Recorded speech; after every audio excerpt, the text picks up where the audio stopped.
Ассаламу алейкум туугандар. Назарыңыздарда кайрадан эле базар жок канал. Бүгүн күнүнө шейшемби 1 март Ак Ордо конушунда турам туугандар. Ушул жерден бир сатылуучу үй бар экен. Азыркы чыгарылышта сиздерге ошол жөнүндө маалымат берейин дегем. Биринчи болуп сиздерге келүү жолун түшүндүрөйүн.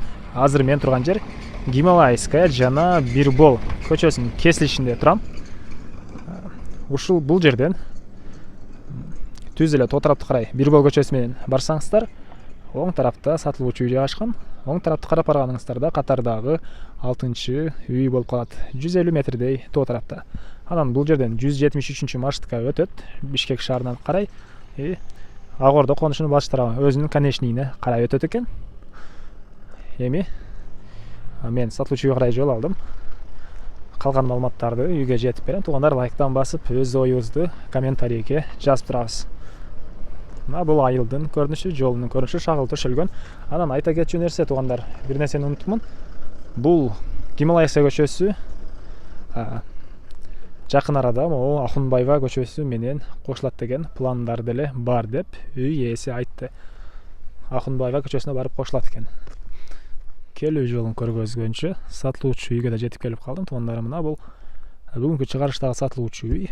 Толук түрдө бүтө элек саман менен бүтүрүлүптүр. Сейсмопояс колонналар коюлуптур туугандар. Фундаменттин бийиктиги 1 метрдей көрүнөт. Аны болжол менен айтатам, келип өлчөп көрсөңүздөр болот, өзүңүздөр деле.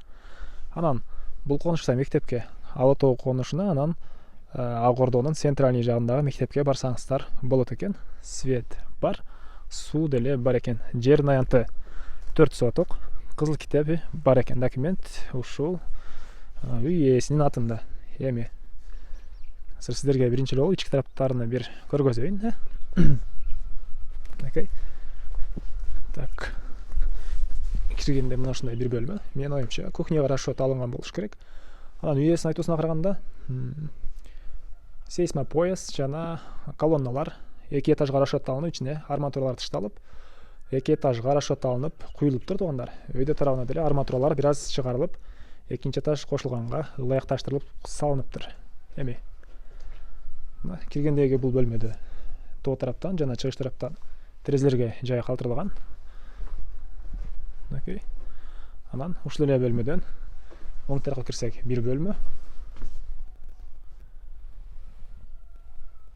Андан чыгып кайра эле бул жака кирсек дагы бир бөлмө. Менин оюмча бул бөлмө залга расчет алынган бөлмө окшойт. Чоңураак бөлмө экен. Потолок ушул даражага чейин бүтүрүлгөн туугандар. Биздин эң акыркы бөлмө. Бул детский же болбосо кандайдыр бир бөлмөгө расчет алынган окшойт. Батыш тараптан бир терезеге жай калтырылыптыр. Эмне маалыматтар калды? Негизги маалыматтардан баарын эле бердим окшойт. Кошуналар менен болгон граница бул жакта лист менен тосулуптур. Көчө тарап эч нерсе менен тосулган эмес, мындай көрүнүштө туугандар. Батыш тараптагы кошуна менен болгон граница мына кирпич менен тосулган. Бул үйдүн батыш тараптан көрүнүшү.